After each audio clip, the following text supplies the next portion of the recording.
recording. Annotations are cleared. So if you're working on part 3, these slides from 48 to 51 will be super helpful. One goes over how collision works. The others hold your hand through the process of making bullets, making the new bullet class, and then down here, creating a new bullet that should move across the screen. If you follow 49 to 51, you should get a bullet to show on the screen and move. The collision won't work following just 49 and 51. You have to modify line 48.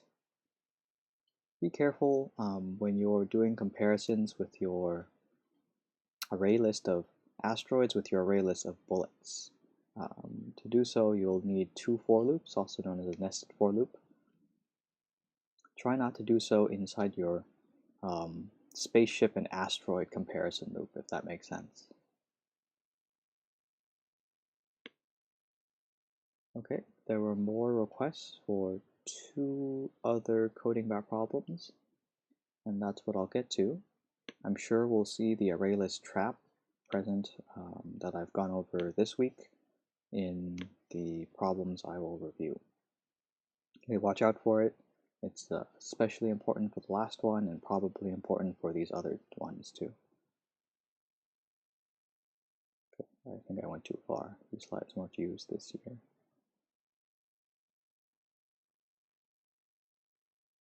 So keeping a reminder on the array list trap. Okay. So I'll zoom in. Let's see what's first one. The third one corresponds to 1, 2, 3. So maxEnd3List, is that correct? So this one is going to be reviewed. Sum of array list elements, this one will get reviewed, and list of 10 square roots. Okay, these 3 as of right now. We'll go top to bottom. We'll start with maxEnd3List. Go to list of 10 square root, get sum of array list element. I talked extensively about remove first zeros in block 6's video. In case there's no time in this class to get to it, know that there is a video from block 6 going over just remove first zeros, the leading zeros in an array list of numbers. Alright, maxEnd3List. Given an array list of integers with size 3, figure out which is larger, the first or last element in the array list, and set all other elements to be that value. Return the changed array list. Interesting. You only care about the first. Yes, this is being recorded. You only care about the first and the last. You don't care about the middle at all, but you do have to change it to match the larger one. So the case that immediately came to mind is, oh, do I really not care about the middle? That is in fact true, as you see in this third example. 11 is the biggest, but you only care about the first or the last. Last is 3. So all the other numbers become 3.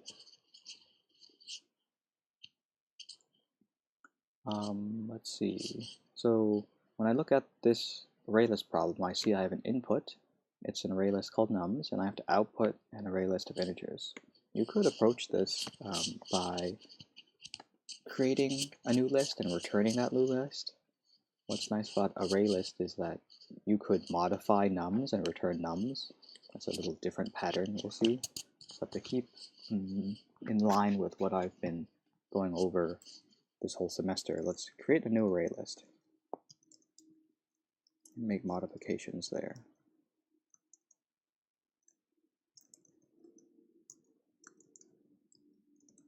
See if I remember everything from typing out an array list of integers.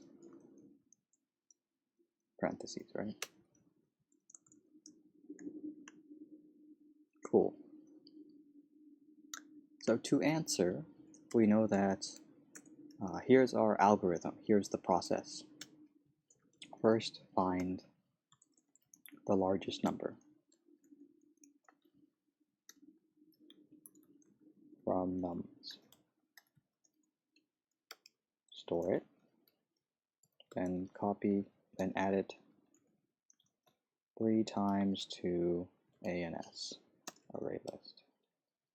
that's my process. That's my algorithm. I'm going to translate each of these comments to one or more lines of code. There are more efficient ways to do so, I believe, but out of the box, off the top of my head, this is what came to mind.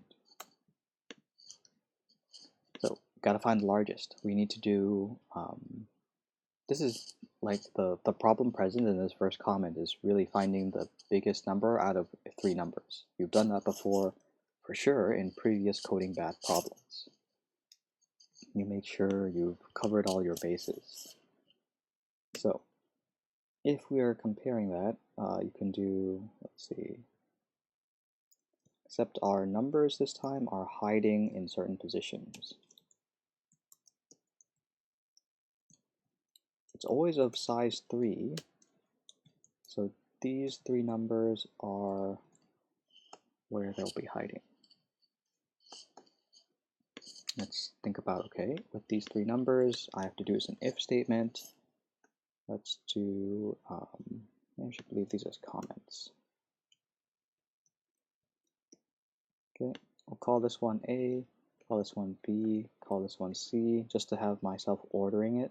I need to have A compared to B, and B, actually A has to be bigger than C, right? I guess they could be equal to. Otherwise, we also have to check the last thing. C has to be bigger.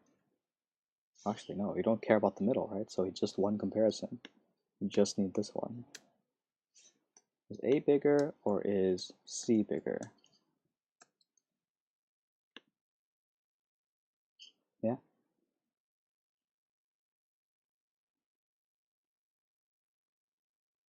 Is my screen being shared at the moment? Do you see the correct tab? Okay, Jinhao, then it's just you. You're not the one looking at the right screen then. Everyone else is saying yes, they can see it. It's still the slide for you? Okay, I'm clicking around. I've been on the coding bath for like a minute or so talking. Okay, do you see maxEnd3List? Alright, the problem is on your end, it's not me. Somehow you can hear me though. Here, for you, I will stop sharing and then share once more.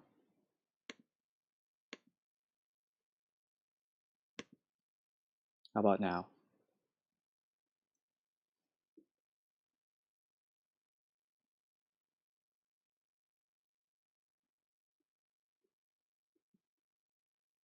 Alright, then like exit out of Zoom and rejoin or something. This is being recorded so you can watch it on your own time. I'm moving on. Okay. Participants, admit. So from here, I just use A, B, and C, so it's easy for us to compare. Now I can go in and copy and paste. We could have made these integer objects too. So A goes into this place, that, and like that. Find the biggest number. Okay. And now, if we're especially lazy about these things, we can even skip the storing step and then add it 3 times to ants. So then you do ants.add, or yeah, it's add, that's the function name, this exact number. Right? Add it 3 times even. 2, 3. 1, 2, 3. I think this code should work. I've written a lot, haven't tested it.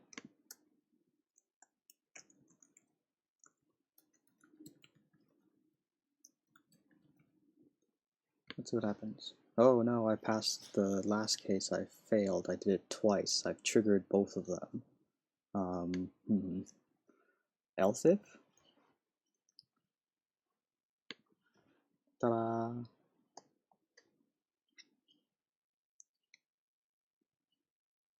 Not so bad. if you did need to store something, I think if I did int like here, int c equals nums.get2, I think this line of code works, right? Yeah, it does. So you could store things like if you wanted to go through with a, b, and c. Let's just switch the order, a equals, d equals, for a little bit more readability.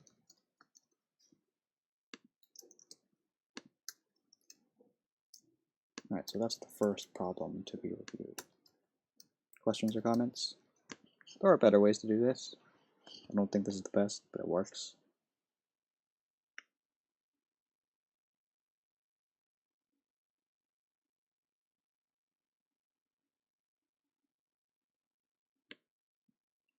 Right. So you had the right idea, and it was more of your comparisons, right? Like double equals or equal to. Okay, next problem. Return an array list of 10 doubles, those are decimals, with square roots of 1 through 10 in order. Use math.SqrRoot to find any square root function. Not bad. You know that it has to have 10 things. We aren't given inputs this time, but we do need to return an array list of doubles. So again, we do the array list. It's of type double instead of integer, right? Integers are whole numbers. We can still use ants, short for answer. Array list double parentheses. Return. Yeah, nice. There's only one test case. There's only one answer for this. Now, we'll likely use a little for loop to help us get through those numbers, 1 through 10? I guess we could start at 1, end at 11, or end less than equal to. What should we do? Sure, equal to.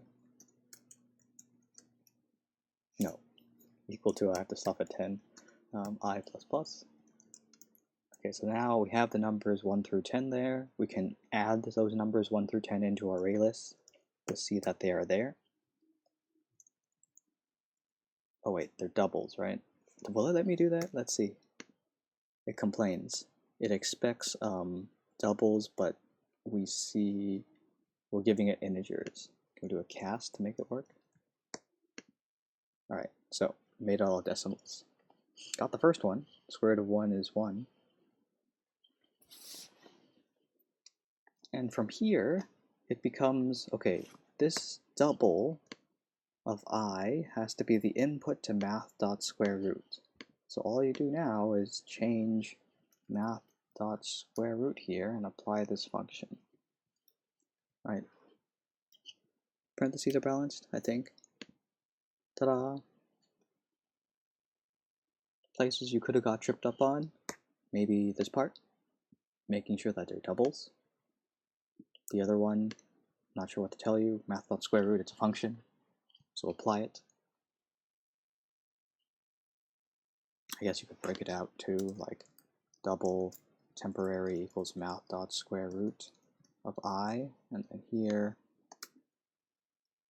if this code makes more sense, you're doing less than one line. Each line is its own idea. Like, this is fine too. Oops. Ta-da.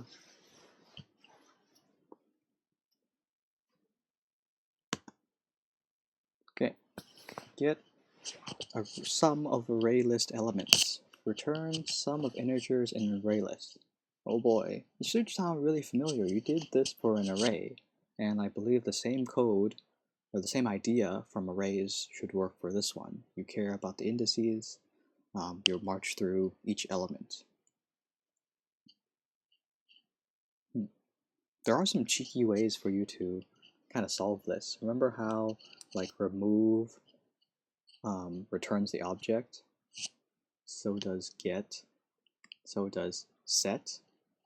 I guess like you could add it up by removing all the first elements from your nums and then returning that integer. Isn't that weird? Alright, ants is equal to 0. How do I know this? I look at the return type. I'm returning an integer, right? I guess I should call it sum.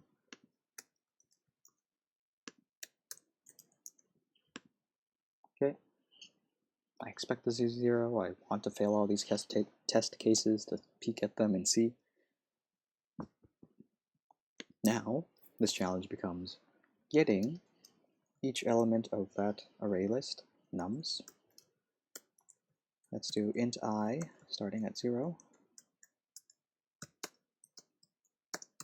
Then you go up until nums.size, parentheses.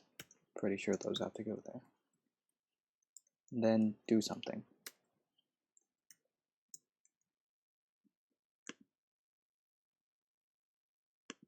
Okay, press go just to see that my for loop syntax is correct. Now what goes into the question marks? You must do something that looks like sum equals sum plus, and I leave it to you to figure out the question marks. You must access each element in nums very similar to how you accessed elements in arrays. Use nums get function.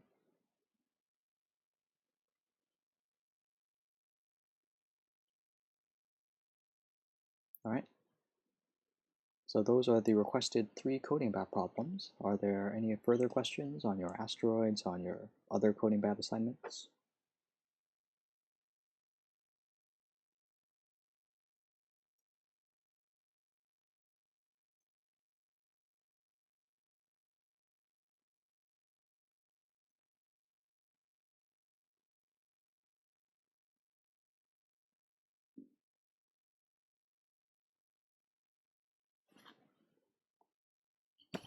No. Alright, so what did I want to share? If you're looking for a little bit more of enrichment, I do want to point out that over the break you can continue working on asteroids to develop some new features.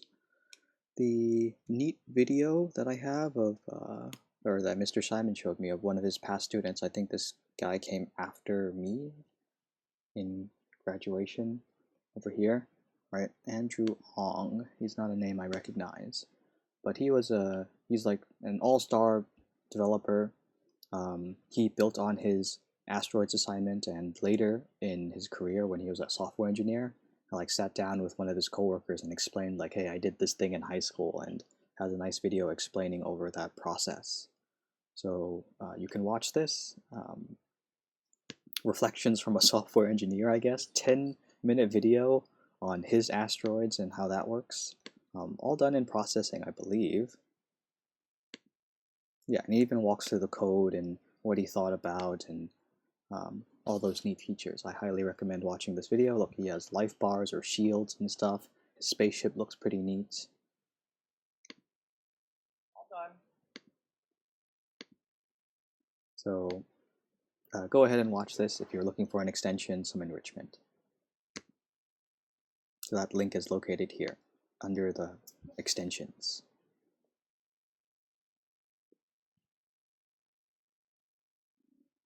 All right, that's today's lecture. If you want to stay for 8 minutes for open office hours, you're more than welcome to. Formally, you're dismissed. I'll see you for the final.